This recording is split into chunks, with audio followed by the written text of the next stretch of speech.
Hola, ¿cómo les va? Bienvenidos a Humberto Primo al Día, ¿cómo están? Hoy tenemos una edición especial porque, bueno, siempre salimos al aire los días martes, pero bueno, tuve un problema personal, nada que me afecte en demasía, pero bueno, como me gusta estar presente, como soy responsable de mi trabajo, aquí estoy, vinimos con Fernando.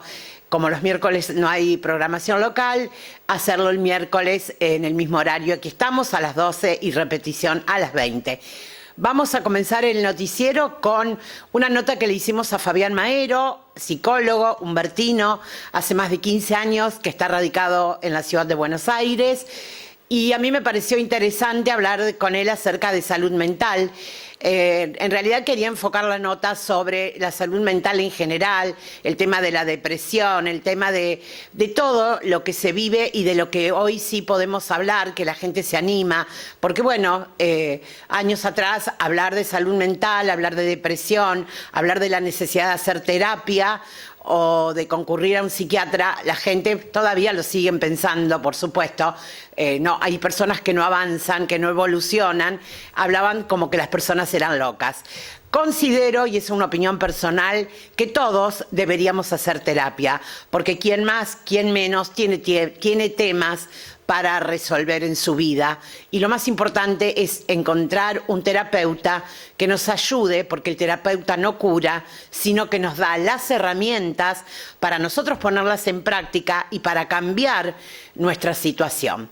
Bueno, la nota que hicimos con Fabián, él la fue posicionando con respecto a la salud mental de acuerdo a la situación socioeconómica que vive el país. Estoy totalmente de acuerdo con eso, que puede afectar, depende cómo uno lo mire, depende las ganas, depende la necesidad de cada uno, depende de la manera que tenía de vivir o cómo vivía o gracias a quién vivía. La situación está muy difícil, pero nos han dejado una herencia insostenible y a mí lo que más me preocupa es la gente que defiende al gobierno que se fue. Bueno, Alberto Fernández ya nadie lo votó, porque esto es así, cualquiera se postula bajo bandera peronista y todos son maravillosos y todos los votan. Ahora, después se olvidan, amnesias temporales las llamo. Pero bueno, para mí siempre es un placer entrevistarlo a Fabián.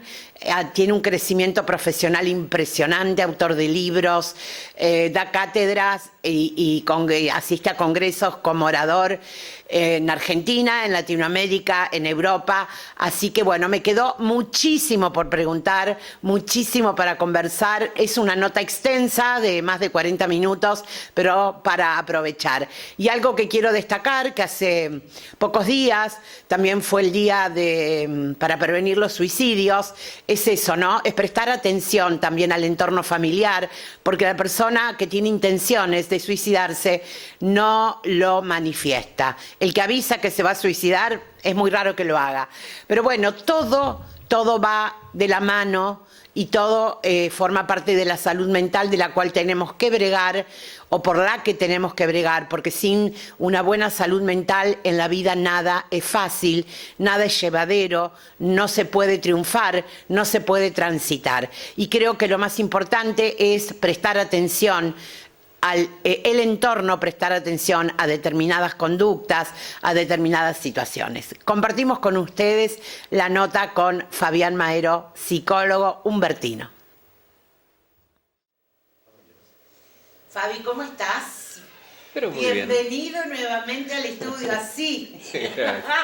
Gracias por la invitación. No, es un placer y qué suerte que te vi, porque a veces vendrás a Humberto y me pasa desapercibido, porque siempre es un placer tenerte, exprimirte, porque bueno, aunque a vos no te gusta, tenés un perfil muy bajo, sos un buen referente, un muy buen referente en tu profesión.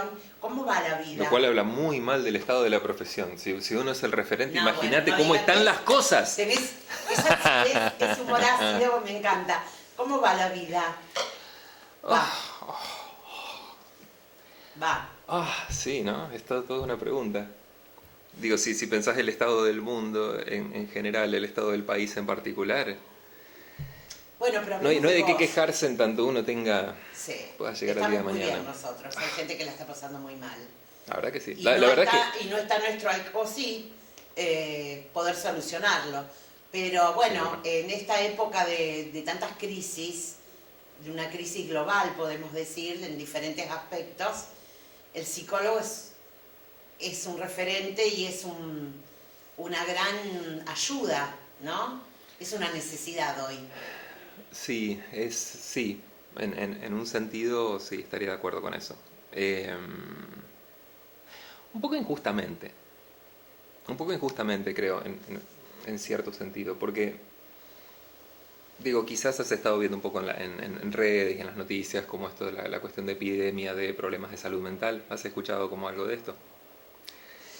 Sí. Y yo creo que es un poco injusto, o en todo caso una caracterización un poco problemática del papel de psicólogo. Yo no creo que tengamos una epidemia de salud mental. Lo que sí creo que tenemos es un deterioro severo en la calidad de vida en todos los niveles. Un deterioro severo de nuestros lazos, un deterioro severo de nuestro, si querés, el bienestar económico, el acceso a cosas y los problemas psicológicos, si querés, son un resultado natural de eso. ¿No Pero será que hoy por hoy, desde hace un tiempo a esta parte, se habla, se viralizó? Porque los problemas psicológicos uno los puede arrastrar durante toda su vida y no les presta atención. Hoy es como que, gracias a Dios, ¿no? Se habla. Entonces cuando uno habla y encuentra, es mi mirada, encuentra, no soy al único que le está pasando esto, porque conflictos personales, el tema de la familia, las relaciones humanas, las crisis mundiales, siempre existieron. sí, sí, en un sentido estoy de acuerdo contigo. Yo creo que es en general una buena noticia que se normalice, que se hable de la psicoterapia, de la función. Habría que separar un poco, psicología no es lo mismo que psicoterapia, pero para el caso pongamos que sí, pero yo creo que hay algo positivo en eso, en que se normalice la consulta terapéutica, el acceso a la psicoterapia. Por otro lado, y en relación con lo que la pregunta que decías antes, ¿cómo estás? Yo creo que también hay un uso en el discurso de la psicoterapia. Hay una tendencia hacia la individualización de problemas que son más bien contextualmente determinados. ¿Sí? Quiero decir, vos tenés problemas como, por ejemplo, la cantidad de horas de trabajo. Argentina lidera, por ejemplo, los índices de burnout. Burnout es como estrés laboral, en toda la región. Entonces vos tenés crisis con eso, con la extensión de horas de trabajo, con la dificultad de llegar a fin de mes, con lo que ha significado el disgregamiento de vínculos y de comunidades, la dificultad de acceso a cosas alternativas tipo cultura, arte, ese tipo de cosas que muchas veces funcionan como contención. Y vos tenés todo eso que son problemas sociales, son problemas culturales, son problemas económicos, son problemas de una comunidad. Y lo que tiende a pasar en el discurso es que todos esos problemas que son contextuales, son estructurales, terminan siendo destilados en una problemática individual. Entonces, lo que es, por ejemplo, un problema de que tu entorno, tus condiciones de vida son paupérrimas, lo que es un problema derivado de ahí se convierte en depresión, por ejemplo, para nombrar uno, como una especie de cuestión individual, de responsabilidad individual y de causación individual, se internaliza. Es un problema de tus neurotransmisores, es un problema de tu forma de ver el mundo, es un problema de cómo sentís las cosas, pero siempre la explicación tiende a internalizarse, porque si no la internalizas, hay que hacerse cargo de Sí. las condiciones sociales. ¿Tenemos que hacer algo con el No, micro? está todo bien, no, yo que cuido los detalles.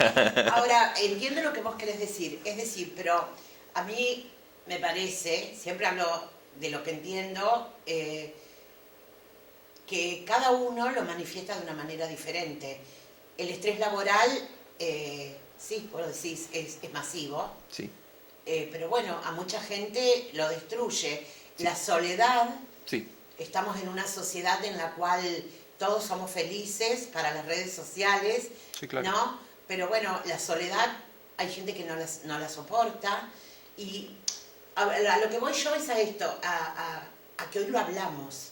Porque antes de ir al psicólogo, la terapia existe desde hace 1000 años, pero hace 20, 30 años atrás ir al psicólogo era porque estabas loco, entre comillas. Sí. Y hoy sabemos que todos, algunos más, otros menos, necesitaríamos concurrir a un terapeuta para que nos dé herramientas, porque el terapeuta no cura, nos da las herramientas para tratar de equilibrar nuestra vida, ¿o no? Corregime, Sí, Fabi, sí, porque no, está mirada. perfecto, no, está perfecto, estoy de acuerdo contigo.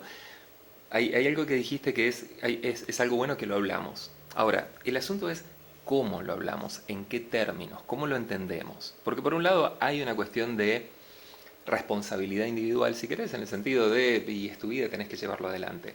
Pero, si no conectamos el sufrimiento individual que se ve, que aparece en los distintos cuadros psicológicos, la diferencia entre los cuadros psicológicos no importa demasiado, pero digo, todos son cuestión de sufrimiento. Si no conectamos al hablar de esas cosas, no conectamos el sufrimiento individual con las condiciones culturales, sociales, económicas, políticas, ecológicas incluso de un país, lo que tenés es una respuesta parcial. Lo que tenés es una respuesta que pone la responsabilidad exclusiva sobre la persona y saca la responsabilidad de la situación externa. Vos decías, por ejemplo, la soledad y cómo las personas viven la soledad. Y por un lado podemos hablar de la responsabilidad individual, de las acciones individuales que uno puede llevar a cabo para tratar de resolver esos problemas o cómo te impactan en todo caso. Pero también podemos hablar de cuáles son los dispositivos, los mecanismos que tenemos como comunidad para incluir a las personas. Porque la soledad no es nada más una sensación, la soledad es una cuestión concreta. Tal cual. Sí, es una cuestión concreta que tiene que ver con la desaparición de ciertos vínculos, la desaparición de la posibilidad de ciertas formas de vínculo. Entonces, si no incluimos eso, si la charla sobre los problemas psicológicos se queda solamente en vos tenés esto, y esto te pasa a vos, y esto es una cosa tuya porque se te chifló un neurotransmisor o lo que demonios fuere, y vos lo sacás del contexto, es como, ponele que es como pensar en el caso del dengue, pensar solamente en lo que te pasa del cuerpo y no pensar, por ejemplo, en las condiciones de reproducción del mosquito. Tal cual. Si nada más te encargas de lo que pasa dentro del cuerpo, pero no te encargas de las condiciones sociales, comunitarias, demás, ecológicas incluso, que hacen que ciertos mosquitos se reproduzcan más y demás, lo que tenés es una respuesta incompleta. Y las respuestas incompletas se pueden usar para un montón de cosas. Pueden empezar a entrar, pueden adoptar determinadas funciones en los discursos públicos. ¿Sí? Y lo que tenemos hoy es mucho esto, el sufrimiento individualizado. Claro, ¿y cómo hacemos para solucionarlo? Porque vivimos en una sociedad individualista, sí. Vivimos en una sociedad donde no se preocupa por cómo está el otro. La gente cree que tomando un cafecito o un mensajito acompaña. Sí. Entonces, ¿cómo solucionamos esto? Porque esto empieza como con algo, digamos, superficial, pero se va internalizando y se convierte en se puede llegar a convertir en una depresión severa. Si uno no lo aprende a manejar. Por un lado sí, pero lo aprendes a manejar también a través de la socialización. Yo no sé cuál es la solución. Yo no tengo más pálida idea de cuál es la solución, pero sí lo que pienso es esto. No podemos buscar soluciones individuales a problemas que son estructurales y colectivos y comunitarios. No podemos abordar solamente de manera individual estas cosas que son resultado de condiciones estructurales. Quiero decir, fíjate lo que tenemos ahora a nivel gobierno nacional, por ejemplo, con lo que es el Ministerio de Capital Humano. El mero hecho de hablar de capital humano, de las personas, de los seres humanos como una forma de capital, y todo lo que eso entraña en términos de individualismo, en términos de deshumanización de la experiencia. Yo creo que se requieren abordajes estructurales, abordajes un poco más que den cuenta de las condiciones asociadas con el sufrimiento, las diversas formas del sufrimiento humano, en lugar de solamente dar cuenta de las instancias particulares del sufrimiento que aparecen en las personas, del sufrimiento individual. Yo creo que esa es la gran tarea, de poder vincular eso. ¿Vos considerás que debería haber un cambio de mirada, hablemos desde gobierno, porque creo que pasa por todos los gobiernos, ¿no? Sí, por desde supuesto. nacional, provincial, local, hacia esto, hacia un abordaje colectivo? Mira, te voy a contar te voy a contar una investigación. En 2016 se hizo una investigación en Reino Unido, en donde, creo que era 2016, no me acuerdo ahora la fecha exacta, pero hace no tanto, donde se hizo un cálculo de el retorno de la inversión cuando haces inversión en salud psicológica, ¿sí? Es decir, lo que investigaron hicieron un cálculo, el cálculo aproximado, con datos, un estudio bastante complejo, pero la idea es esta. Hicieron un cálculo de qué es lo que pasaría si se destinaran intervenciones a nivel estatal para tratar los problemas psicológicos más comunes, básicamente todo lo que tiene que ver con ansiedad y depresión. O sea, hay 14 diagnósticos que son los más comunes. Y hay una cosa, ansiedad y depresión, los trastornos más comunes, tienen impactos que no son solamente en el sufrimiento individual, sino que tienen que ver también con un impacto en la sociedad. Una persona, por ejemplo, con una depresión, tiene, en términos económicos, genera pérdidas. ¿Sí? En términos de productividad, en términos de ir a trabajar. Es horrible hablar en estos términos, pero digo, incluso si pensamos a las personas en términos puramente económicos, lo que encontró esta investigación es que por cada dólar invertido en el tratamiento, en la prevención y tratamiento de este tipo de situaciones, el retorno de la inversión esperable como mínimo es de $4.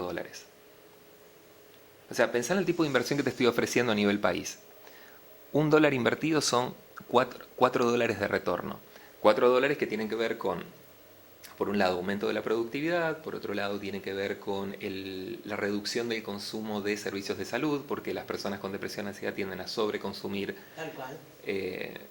servicios de salud, tanto sea por problemas vinculados con el diagnóstico como los problemas, por ejemplo, depresión suele asociarse a largo plazo con problemas cardiovasculares. ¿Sí? Entonces, si vos tratás de depresión, reducís eso. Si vos reducís eso, hay menos carga sobre los servicios de salud. Si hay menos carga de los servicios de salud, baja el costo. Entonces, hicieron este cálculo. Y vos decís, por cada dólar invertido tenés $4 de retorno. Es una inversión que es una locura. Si vos le ofrecieras este tipo de inversión a cualquier trader, si a cualquiera de las personas que especulan en bolsa, te saltan encima. Sin embargo, es una inversión que no estamos haciendo. Es una inversión que no estamos haciendo. Y por eso parece un poco hacemos tonto. tanto hincapié en esto, desde hace un tiempo, reitero esto, desde hace un tiempo esta parte, en el cuidado de la salud mental. Sí, claro. Porque es lo que mueve todo. En el cuidado de los seres humanos. Creo que es el cuidado de los seres humaos. Porque la salud mental maneja todo. Es que la salud mental, la salud psicológica es el reflejo de el estar en el mundo de las personas. ¿Querés reducir los índices de salud mental? Y empezar por asegurarte el acceso a la vivienda. Asegúrate de poder tener un plato de comida en la mesa. Asegúrate de fomentar comunidades con vínculos sólidos. Hacé eso y los índices van a bajar. No en todos los casos, porque por supuesto, ahí es como la posibilidad de enfermarse. Hay un montón de formas de bajar la posibilidad de enfermarse. No quiere decir que si haces ejercicio y comes sano no te vas a enfermar. Quiere decir que vas a bajar significativamente, lo cual a nivel de una población, a nivel de una comunidad, es algo importante.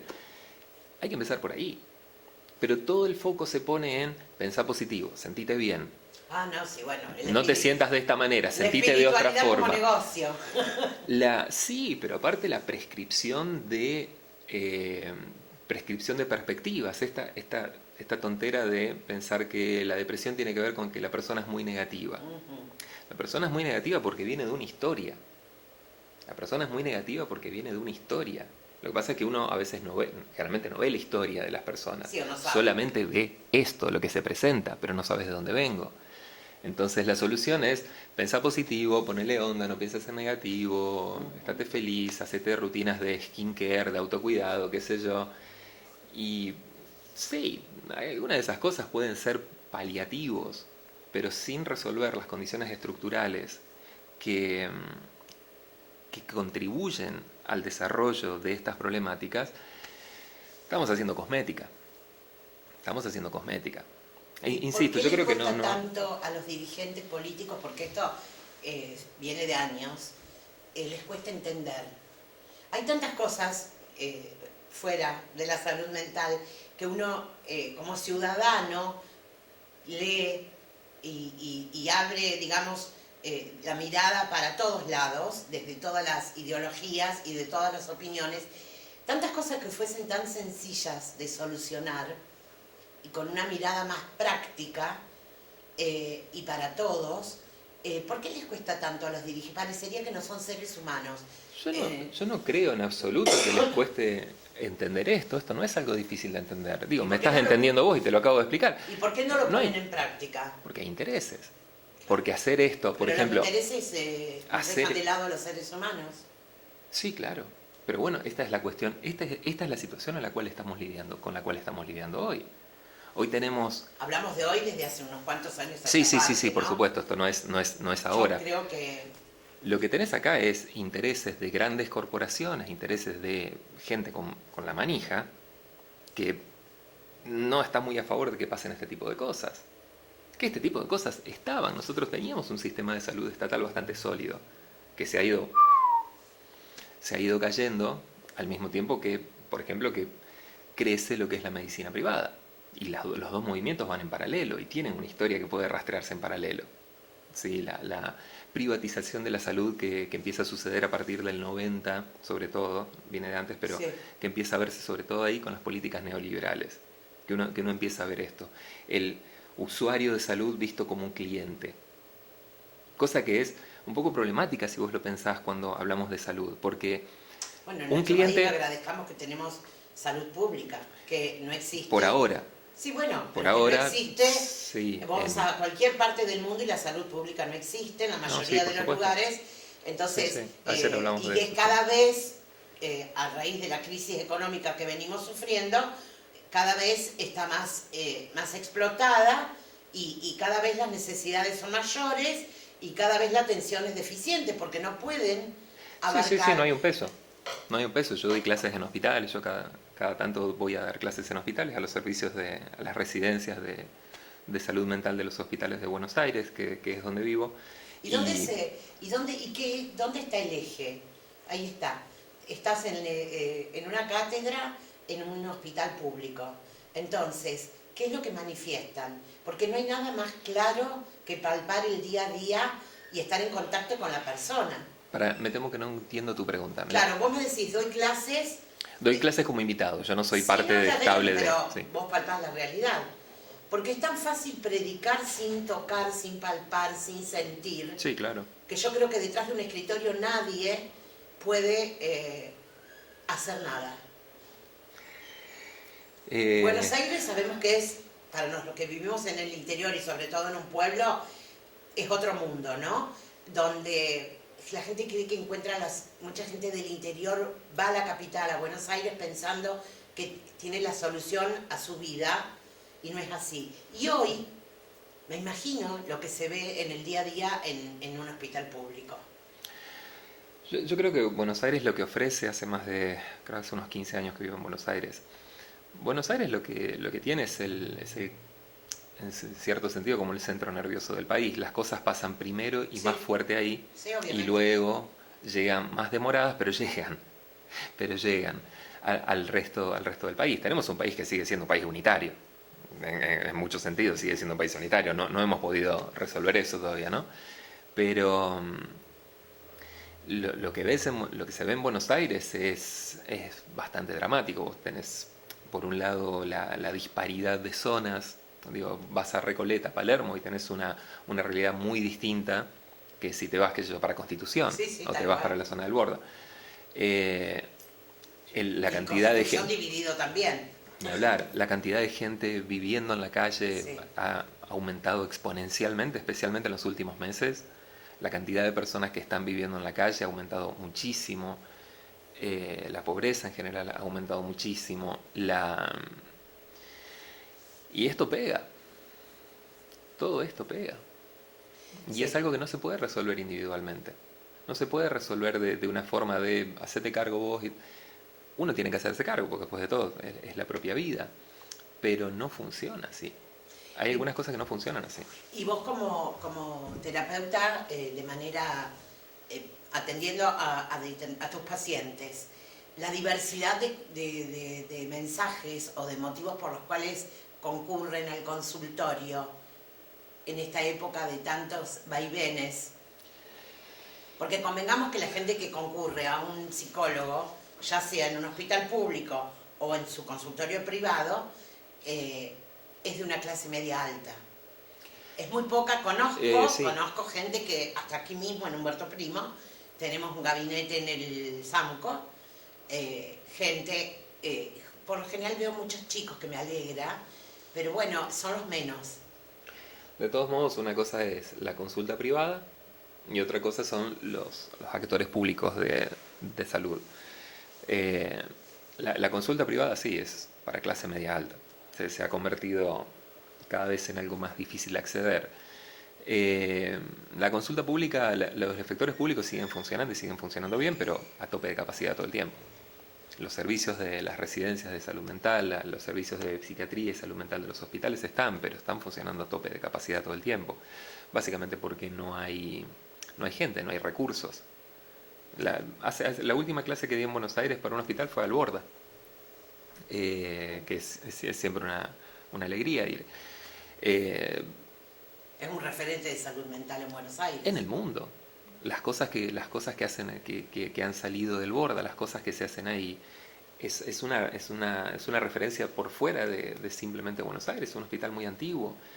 Y con mucha movida interna. La radio, por ejemplo, la Colifata. Sí. La Colifata es una institución. Y todas las cosas que han pasado ahí. Y están funcionando con 2 pesos con 50. Están funcionando con 2 pesos con 50. ¿No? Los pagos llegan tarde y son pocos. Insumos para el hospital. Los hospitales se caen a pedazos. La parte edilicia. Y para eso no hay dinero, ¿viste? Entonces hay una cuestión que tiene que ver con cómo se mueven los recursos, ¿sí? Cómo se mueven los recursos y qué dirección. Vos decías antes que hace falta. Yo creo que hace falta primero, o no sé si primero, pero una de las cosas que hace falta es tener una idea de país y construir en pro de esa idea de país, movernos hacia una cierta idea de país, cosa que la verdad es que el gobierno actual no tiene. El tema de la situación de los hospitales, hablemos de hospitales públicos porque en Buenos Aires hay unos cuantos privados, pero en el interior tenemos hospitales públicos, es desde hace muchos años. Yo recorro, miro, leo, escucho. El referente, por ejemplo, en las grandes capitales es el taxista, que te cuenta la verdad y te dicen, no les interesa. Yo creo, Fabi, y me hago cargo de lo que digo, que los políticos usan a la gente con necesidades básicas no cubiertas. Porque no podemos, o sea, si no les ofreces trabajo, o sea, sigamos relacionándolo con la salud mental, la dádiva mal usada, entonces no tienen las necesidades básicas cubiertas de salud, educación, vivienda, ¿qué hacemos? Entonces es todo un conjunto y creo que esto, por más cabeza brillante que elijamos como presidente, puede llevar añares ponerlo en su lugar, porque son muchas yo creo, las necesidades básicas no cubiertas, y vuelvo a insistir con esto, el uso de las personas con necesidades es terrible, terrible, y esas personas que permiten que se las use, ¿no? Yo creo que esto va más allá del presidente que tengamos de turno. Yo creo que hay ciertos movimientos que exceden a la figura que del presidente, que tiene que ver con la perspectiva política del país. Yo estoy en desacuerdo con hablar de los políticos como si fueran una cosa unitaria. Es como hablar del campo como si fuera todo lo mismo. No, seguro, pero hablamos cuando de vos lo ves de lejos, cuando vos ves de lejos referente. un caballo y una vaca parecen lo mismo. Pero quien imparte las directivas ojo y con tiene que eso. supervisar el movimiento de su gente en su manera global es uno. O sea, no se puede hacer, uno solo no puede hacer un trabajo. Pero no podés hablar de una clase, de una clase, o sea, podés hacerlo. Vos podés mirar de lejos y decir, no sé si son caballos o vacas, son bichos. Son mamíferos, veo de lejos una cosa así. O el campo como categoría discursiva, que vos decís, che, pero el campo no es una sola cosa. El campo no es un solo actor, ni siquiera muchas veces es una cosa organizada. Lo podés ver de lejos, pero también lo podés ver de cerca. Y cuando lo ves de cerca empiezan a aparecer matices, empiezan a aparecer diferencias, empiezan a aparecer formas diferentes de abordaje. Yo no creo que sea todo lo mismo.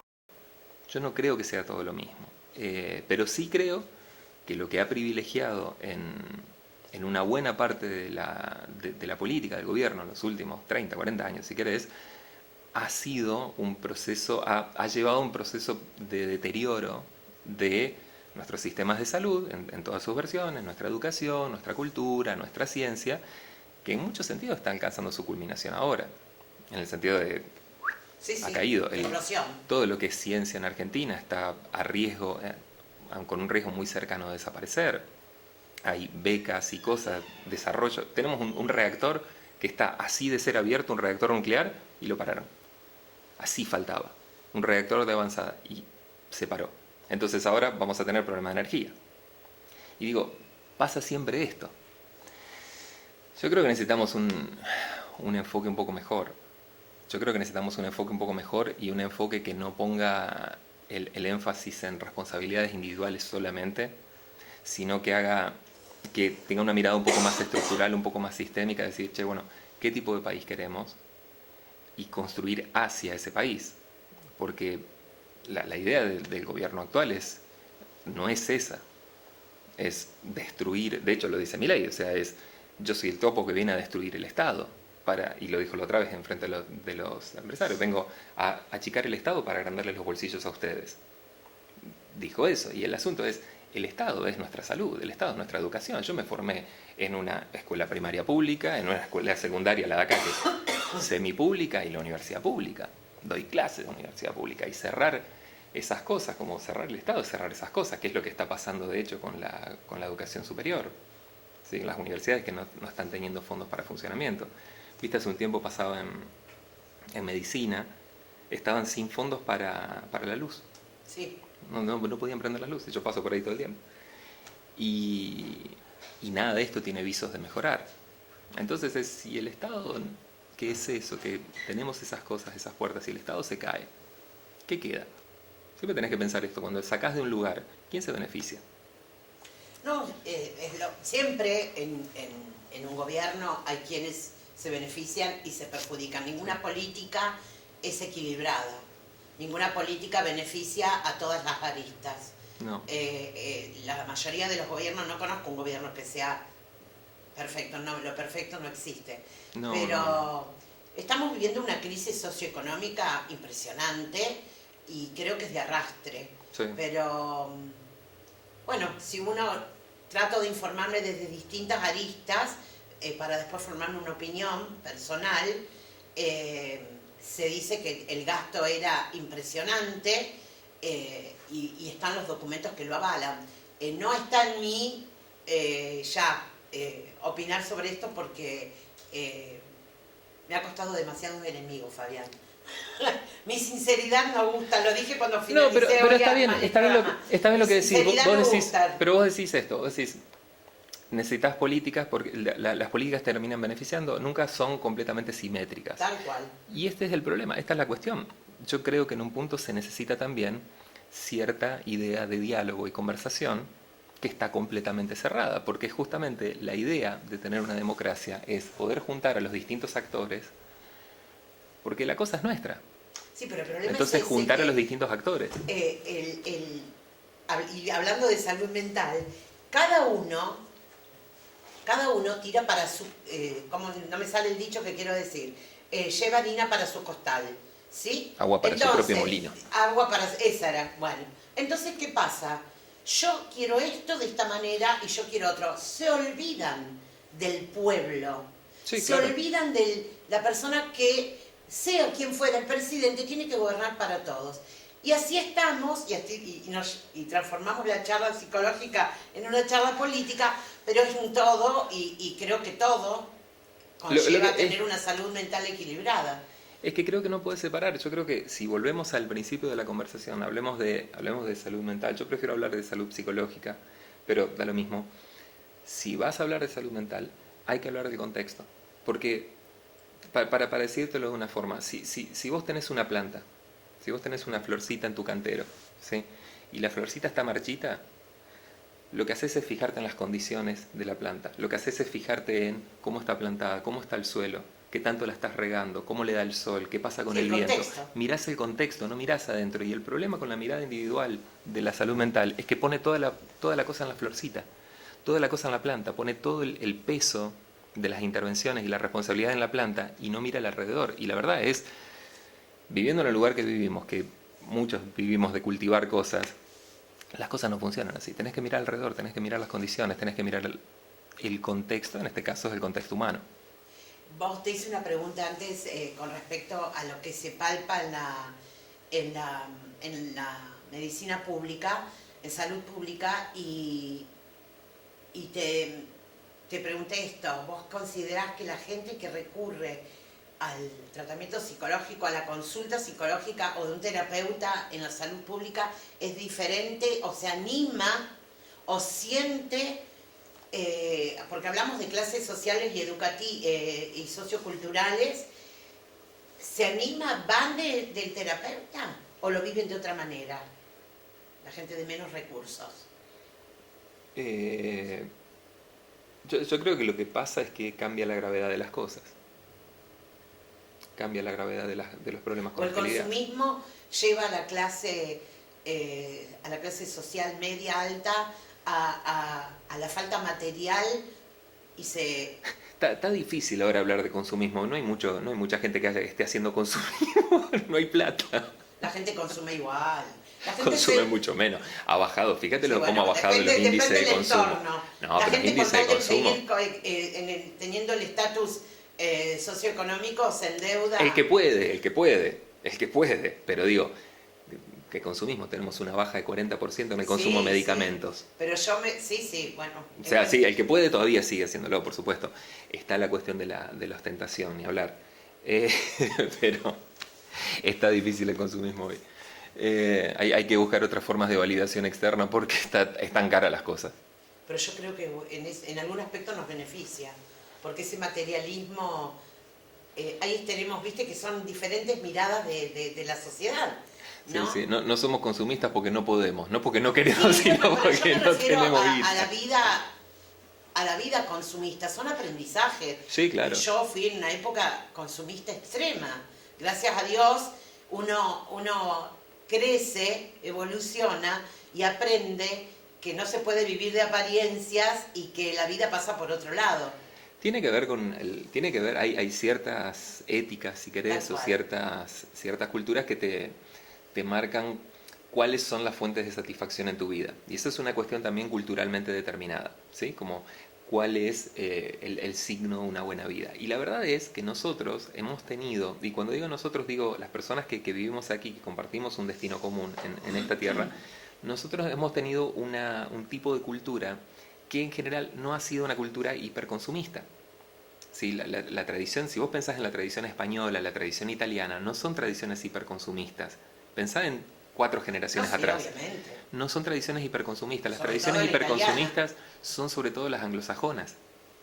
Las tradiciones hiperconsumistas son las creo, un poco las culturas anglosajonas, la cultura protestante, que tiene otro tipo de perspectiva, pero esa perspectiva nos ha llegado, nos ha ido llegando a poco, la ostentación, la ética de la ostentación, la ética del consumo, la ética de la apariencia, ha pasado muchísimo. Mira, hay un ejemplo simpático que uno puede pensar en esto. Vos fíjate lo que era la ética del rock, ¿sí? Hace 20 años atrás o 30 años atrás. El rock sigue estando, ¿no? Pero el rock era mucho más Sí, el fuerte rock como moda. en los 90 versus lo que es la ética de los movimientos actuales, como el trap. Y vos tenés en el rock una ética de al demonio con el sistema, anticonsumismo, rebeldía, con el punk, ese tipo de cosas, que muchas veces es una pose, pero de todos modos hay un mensaje que se Tal transmite. cual. Sin embargo, el mensaje actual es, fíjate cuánto dinero que tengo, fíjate cuántos followers que tengo, fíjate las letras de trap. Y repiten y a la vez amplifican o transmiten por lo menos, reproducen una ética que es distinta. ¿Sí? Entonces, yo lo que creo es que estamos frente a cambios socioculturales que, por un lado, tenemos problemas económicos graves, problemas sociales, económicos, ecológicos, cambio ambiental y demás, y también tenemos, junto con eso, hay cambios culturales, cambios de ética. Y yo creo que en un punto tenemos que pensar en cómo recuperar un poco otro tipo de ética, una ética que no vaya solamente para el lado de la satisfacción individual, sino que vaya para el desarrollo de comunidades sólidas, donde las personas tengan contención, donde la satisfacción o la realización personal no esté atada solamente a qué auto tengo, cuántos followers o cuánta guita, que además termina siendo siempre una ilusión porque te fundís más tarde o más temprano, como está pasando con los traders o con las apuestas online, que es una locura lo que está pasando con eso. Gente que no tiene chicos generalmente, que no tienen un peso, arruinándose con las apuestas, son básicamente máquinas de perder, arruinándose por eso, por la promesa de que vas a hacer un montón de dinero especulando. Y te hablo un poco de dónde estamos buscando satisfacción. Yo creo que tenemos que encarar las cosas de otro lugar. Y creo que eso es un problema estructural o que es un problema de abordaje estructural y no solamente de abordaje individual. Es decir, tenemos que pensar en no soluciones para uno, sino soluciones para la comunidad. Porque esas cosas requieren un nosotros. Yo no puedo hacer una comunidad yo solo. Yo no puedo generar un cambio cultural yo solo. Necesitamos gente, necesitamos... Y si lo lográs individualmente, te aislás. No, es que no lo podés lograr, no podés lograr. Hay algunas cosas, digo, la satisfacción, en lugar de buscar la realización en productos, en objetos, en dinero, si vos buscas realización en pertenencia, en inclusión, en intercambio con otras personas, en la vida común, la vida compartida, ¿sí? En los vínculos, en los amigos, en la familia, en las personas que viven con vos, en tus vecinos, en la gente de tu pueblo, si vos no podés encontrar formas de realización ahí, y estás un poco jodido. La otra forma de realización que te va a quedar va a ser la de los followers, la sombra de eso. ¿Sí? Es como tenés un cartelito, pero no tenés la cosa a la cual el cartelito apunta. Como tenés la etiqueta del precio, pero sin el producto. Sí, pero bueno, estamos viviendo en una sociedad muy individualista. Sí, claro. Entonces esto también conlleva al desequilibrio emocional. Y también tenés que pensar, yo creo que también uno puede pensar, ¿por qué estamos viviendo en una sociedad individualista? Es decir, ¿qué lleva a esto? Y sobre todo, ¿quién se beneficia? ¿Qué pasa con una sociedad individualista? ¿Qué pasa en términos de, por ejemplo, la organización popular en una sociedad individualista? ¿Qué pasa con eso? Y la verdad es que se vuelve mucho más difícil. La organización de la gente para exigir cambios o para construir cosas se vuelve mucho más... Sí, pero yo hablo de algo más importante todavía, Fabi, o más interno, que es el individualismo sin importarme lo que le pasa al otro. Bueno, eso es el individualismo, claro. ¿Entendés? Sí, sí. O sea, que una cosa lleva a la otra, porque si a vos no te interesa lo que le pasa a tu amigo, a tu vecino, a cualquiera, no hablemos de cualquiera, pero el individualismo de creer que una relación funciona con un mensaje de WhatsApp, ¿no? Entonces no podemos construir nada, como vos estás diciendo, de global. Yo creo que por un lado... por mi par para llegar a un todo.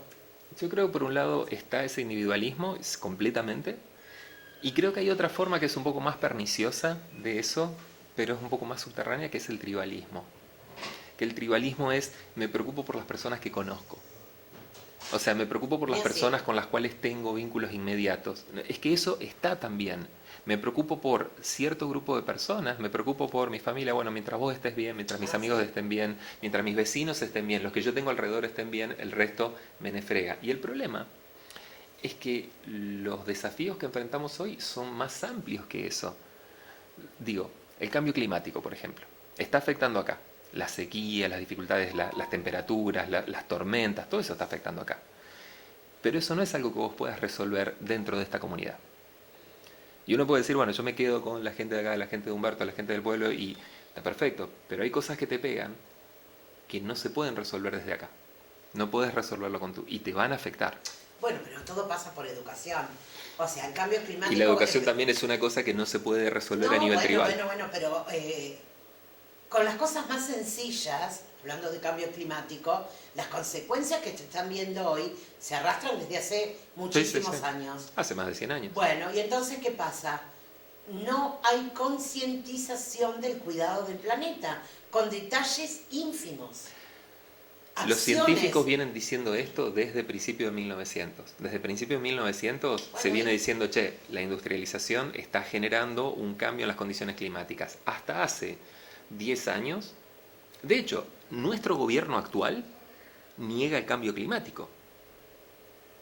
Sí, pero yo voy más allá. Pero lo niega, de, digo. de Entonces, enseñarle a nuestros chicos, a ver, Fabi, a que no tiren, es una boludez, y perdón por las palabras, pero vos vas a países desarrollados y no ves un papelito en el piso. O sea, todo influye, es educación, todo influye. Hablamos de lo grande de la industrialización, perfecto. Pero educación, Fabi. Pero eso es... No cuidamos a eso es lo que me refiero. casa, que es la única que tenemos, que es en un planeta. Pero eso es lo que me refiero con poner responsabilidad individual sobre problemas que son estructurales. Vos decís, tirás un papel en la calle, no tirás un papel en la calle. Lo de que en países más industrializados no hay papel en el piso, bueno, déjame discrepar. Que vivimos nosotros acá. Déjame discrepar. Pero el pueblo está bastante limpio. No, bueno, pero no hablemos del pueblo nuestro, hablemos de todo. No, sin ni hablar. Pero digo, eso es una cuestión de... Eso es algo que yo veo como intentar resolver individualmente algo que es un poco bastante más estructural. Porque no importa cuántos papelitos tires en el piso, si vos después tenés como todo un complejo industrial que te larga 14 millones de toneladas de dióxido de carbono, yo no tiro el papelito en el piso. Pero estos monos están tirando 14 millones de cosas. Como, pero esos monos en algún momento fueron niños. Y son intereses creados. Casi todos ellos han sido niños. Yo creo que algunos han sido creados. No estoy seguro en muchos de ellos. Sí, ¿entendés seguro. lo que te quiero decir? La avaricia económica lleva a todo. Pero la avaricia económica es lo que... ¿Nos quejamos de la sequía o nos quejamos de las inundaciones? ¿Gracias sí. a quién? A la mano del hombre. Y sí, bueno, lo que sigue pasando con las islas de Rosario. Las islas de Rosario son sistemáticamente prendidas a fuego para utilizar para cosas. Bueno. Y, de nuevo, yo no tiro el papelito, pero después tengo una isla que alguien quemó porque después se beneficia con eso. Entonces vos decís, che, lo que tenemos que hacer es poner regulaciones, como, viste, estos proyectos, es decir, que no se pueden hacer edificaciones, que esto creo que está en España, no se pueden hacer edificaciones después de un incendio por lo menos 50 años, con lo cual les arruinas el negocio. Y eso tenés una reglamentación que viene a nivel comunitario, que viene a solucionar un problema. Ahora, compara eso con que haya un poco de mugre en la calle, ¿no?, que se levante. Yo creo que necesitamos soluciones estructurales para los problemas estructurales y no soluciones individuales. Creo que la educación es parte de eso, parte central, y creo que hay un motivo por el cual no se educa sobre esto, y creo que justamente es que en tanto se eduque sobre esto, y si yo educo a la gente de que no hay que prender fuego a la isla y que eso está mal, y bueno, hay que dejar de hacerlo, y alguien se va a perjudicar, alguien que no quiere. Sí, por supuesto. Entonces, creo que tenemos que pensar en términos estructurales. Que es lo que dije antes, no sé si se entendió. Hay tantas cosas que uno no entiende porque no le encuentran solución, porque sería tan simple. Pero bueno, siempre hablamos de la parte económica. Y que yo la parte económica, la parte volviendo a política en general. A tu profesión, al tema que nos trajo, es el tema de que parece que quienes tienen que impartir órdenes, leyes, reglamentaciones y trabajar para la sociedad, para el pueblo, no parecen seres humanos. Yo creo que en un sentido yo creo que se puede hablar de que uno podría pensar una especie de desconexión con lo humano a medida que una persona se sustrae del influjo directo de su comunidad. El poder nos marea de tal manera que se... Pero yo quiero decir una cosa, porque he estado hablando de política y a mí me parece que hay una cuestión que hay que diferenciar y que mezclamos todo el tiempo. Lo político no es lo partidario. Lo político es todo lo que tiene que ver con la vida en común. En tanto somos seres humanos que tenemos una vida en común, en tanto mis acciones te afectan, en tanto tus acciones me afectan, en tanto las acciones de otros me afectan, eso es una cuestión política. Eso no quiere decir necesariamente suscribir a una u otra ideología partidaria particular, como decir el kirchnerismo, el libertarianismo o lo que sea. Cualquier partido político. Hay una cuestión, me parece que ha habido una especie de amalgama de estos dos conceptos, de lo político y lo partidario, al punto de decir, yo no me meto en política. Mirá, por más que no te metas en política, vos estás en una polis, en una vida en común, vos estás inmerso en una vida en común donde las acciones de los demás te afectan y donde vos afectás a los demás. Entonces, cuando nos empezamos a afectar mutuamente, la reflexión sobre esas interacciones, eso es la política. Después, que haya una determinada ideología de cómo eso tiene que ser, eso es una cuestión secundaria. Pero yo creo que tenemos que hablar de la vida en común, tenemos que hablar de cómo nos afectamos y de cómo los distintos actores de nuestra comunidad nos afectamos. Y, es decir, creo que tenemos que hablar de política en ese sentido, sin que esto, insisto, involucre necesariamente comulgar con una u otra ideología. Me parece que hay que mantener esas cosas separadas. El día que todos tomemos en cuenta esto, se terminarían estos enfrentamientos ideológicos, porque de Sí, eso por se supuesto. trata. Cuando tomemos conciencia de que estamos trabajando, y no me incluyo porque hablo de los dirigentes políticos, cuando tomen en cuenta de que están trabajando para el pueblo, y el pueblo hablo de todos, las cosas van a cambiar. Y que el trabajo de ellos tiene que ser unificando criterios, porque que se reúnan alrededor de una mesa y puedan hablar, sea de la ideología política que sea, el mundo cambiaría. Y hablamos del mundo, ya no hablo de nuestro país. Sí, seguro. Fabi, un placer tenerte, un placer verte, y gracias, Igualmente. porque venís por muy poquitos días a Humberto, y gracias por este espacio. Muchas gracias. Gracias a vos por el espacio, gracias por la Me conversación. encanta poder entrevistar a nuestros humbertinos que están triunfando en Argentina y en el mundo, porque hay desparramados por todos lados, y es hermoso, hermoso. Gracias. Gracias a vos.